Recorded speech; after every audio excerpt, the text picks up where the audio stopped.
صوفی صاحب فرماتے ہیں، صوفی سلطان میاں صاحب اللہ، اگر زندگی میں ایک جلسے میں شرکت کر کے ایک نعت پڑھنے کا موقع مل جائے تو پوری زندگی اللہ کا شکر ادا کیا کرو. پوری زندگی. یہی سب سے بڑا لفافہ ہے، یہی سب سے بڑا نذرانہ ہے. میری ماں بہنیں سن لیں حالات کتنے خراب ہیں. وہ تھوڑی دیر کے بعد ان کا دل اگ جائے گا، گرمی میں ہے، وہ نماز میں ہے، وہ پردے میں ہے، گھر چلی جائیں گی. لیکن ابھی حالات کیا ہے معلوم ہے آپ کو؟ یہ باتیں ریکارڈ ہو رہی ہیں، پوری دنیا اسے سنے گی. میں تقریباً آج سے 6-7 سال پہلے بڑودرا سے سفر کر رہا تھا. ایک عظیم عرس ہو رہا تھا، سرکار شفیع ملت رحمۃ اللہ تعالیٰ علیہ تھا. ان کے عرس سے میری واپسی ہو رہی تھی، تو میری جو گاڑی کا ڈرائیور تھا، میں نے اس سے پوچھا کہ یہ بتائیں کہ بھائی آپ کی گاڑی کن کن کاموں میں استعمال ہوتی ہے؟ بارات میں، شادی وغیرہ میں، مسافروں کو ڈھلنے میں، اسٹیشن پہ، ایئرپورٹ پہ آپ کہاں رہتے ہیں؟ اگر آپ کے دل کے اندر ایمان کی رمق باقی ہے تو آپ کو رات بھر نیند نہیں آئے گی. آپ چاہے سگریٹ پینے کے لیے چلے جائیں، چاہے پان کھانے کے بہانے سے چلے جائیں، یہاں سے آپ کو نیند نہیں آئے گی. خدا کی قسم یہ علوم علی کے، علوم نبی کے، علوم رضا کے وارثین بیٹھے ہوئے. میں ان کے سامنے بولتا ہوں. میں نے اس بڑودرا کے قریب سے مجھے لے جانے والے ڈرائیور سے پوچھا کہ تم اپنی گاڑیوں کا استعمال کہاں کہاں کرتے ہو؟ تو اس نے جو جواب دیا، آج تک جب مجھے اس کا جواب یاد آتا ہے تو گھنٹوں نیند نہیں آتی ہے. سنے میری ماں بہنیں، اصل میں ہنگامہ زیادہ ہو جاتا ہے تو باتیں ہو نہیں پاتی، ہوتی بھی ہیں تو لوگ سمجھ نہیں پاتے، اور رسمی طور پر ادائیگی چل رہی ہے. سمجھے یہ چیز ختم ہو جائے تو بات دل تک پہنچ جائے گی. اسی طرح بات دل تک پہنچ جائے گی. ہمارا ہنگامہ زیادہ ہو گیا ہے اور اس کی افادیت پر لوگ غور نہیں کرتے ہیں. رات رات ہر بچے غبارہ کھیلتے رہتے ہیں مجلسوں میں. کہاں تک باتیں بتائی جائیں، نیند نہیں آتی کبھی کبھی، افسوس ہوتا ہے. وہ کہتا ہے مولوی صاحب ایسا ہے کہ میری گاڑی جو ہے نا زیادہ تر ہاسٹل میں رہتی ہے. ہاسٹل میں. میں نے کہا ہاسٹل میں تمہاری گاڑی کا کام کیا ہے؟ وہ جو اسٹوڈنٹس پڑھتے ہیں ان کو کہاں لے کے جاتے ہو تم؟ تو معلوم ہے اس نے کیا جواب دیا؟ خدا کی قسم اس نے کہا جو بات میں بتا رہا ہوں یہی بات میں کعبے کے آنگن میں بتا سکتا ہوں. اللہ ماشاء اللہ. یہی بات میں مسجد میں بتا سکتا ہوں.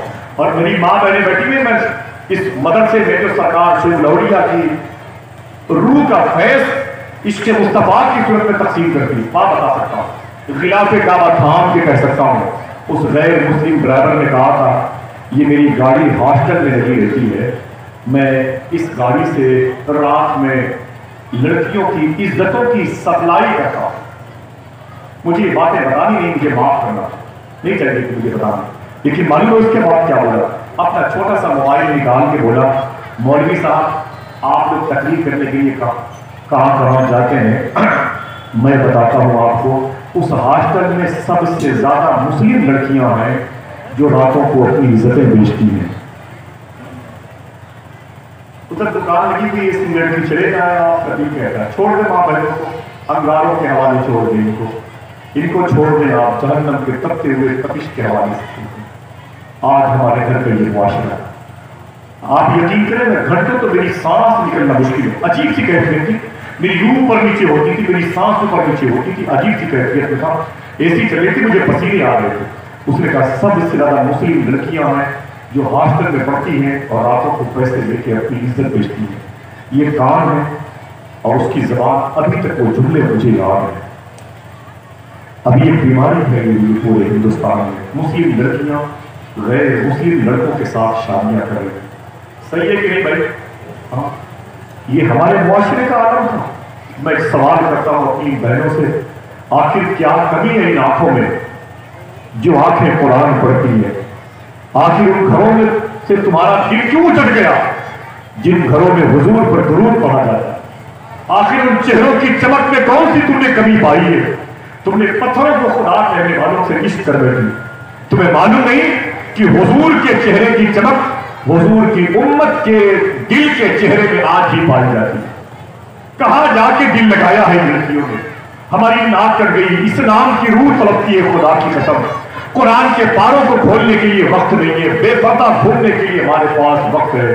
آپ کو معلوم نہیں وہ کون سی لڑکی تھی کہ جس کے دروازے پر رشتہ مانگنے کے لیے مدینے میں ایک حضور کا عاشق گیا تھا.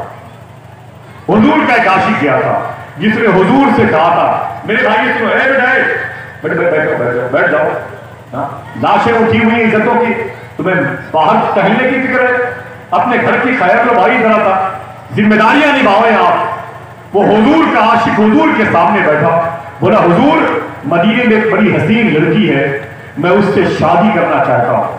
وہ بڑے ہی بلیک رنگ کے تھے، کالے رنگ کے تھے، اور ان کے چہرے پر حبشی نژاد ہونے کا اسٹیکر چسپا تھا۔ بولے حضور میں اس لڑکی سے شادی کرنا چاہتا ہوں۔ میرے آقا فرماتے جاؤ پیغام لے کے جاؤ۔ جب وہ گئے تو دروازے پر دستک دی تو اندر سے جو لڑکی کے باپ حضور کے غلام سے نکل کے آ گئے۔ بولے کیا بات ہے؟ بولے وہ ایک پیغام لے کے آیا ہو، مجھے اندر آنے دے۔ بولے کوئی بات نہیں، اندر آ جاؤ۔ جب اندر لے کے گئے تو بولے کیا بات ہے؟ تو اس نے کہا کہ میں نے پتا کیا ہے تمہاری لڑکی بڑی خوبصورت ہے، اس سے شادی کا پیغام لے کے آیا ہوں۔ تو لڑکی کے باپ جو حضور کے غلام تھے بولے یہ بتاؤ کہ کس کے ساتھ میری بیٹی کا رشتہ ہوگا، وہ لڑکا کون سا ہے؟ تو وہ کہتے ہیں کہ وہ میں ہی ہوں، میں اپنا ہی رشتہ لے کے آیا ہوں۔ وہ حضور کے غلام تھے، جب دیکھا کہ سامنے بلیک رنگ کا ایک نوجوان میری حسین لڑکی سے رشتے کی بات کر رہا ہے تو وہ ناراض ہو گئے۔ اب تمثیلی زبان میں یہ کہا جائے کہ وہ ضرور یہ کہہ رہے ہوں گے کہ تجھے شرم نہیں آتی میری حسین لڑکی سے رشتہ مانگتے ہوئے؟ تو نے آئینے میں اپنا چہرہ دیکھا؟ تو چلا آیا میرے گھر پہ، باہر نکلو میرے گھر سے، کیسا مذاق کرتے ہو؟ جب وہ کھڑے ہوئے تو انہوں نے جملہ کہا مجھے حضور نے بھیجا ہے۔ کاش کوئی سبحان اللہ کہہ دیتا ہے۔ زمین پر گیا، چٹائی پر بیٹھے ہوئے، آپ پہلے آسمان پہ بیٹھنے کا احساس پیدا کریں حضور کی مجلس سے۔ وہ کہتے ہیں مجھے، آواز دے، مجھے حضور نے بھیجے۔ جب حضور کا نام سنا تو صحابی تو ٹہل گئے۔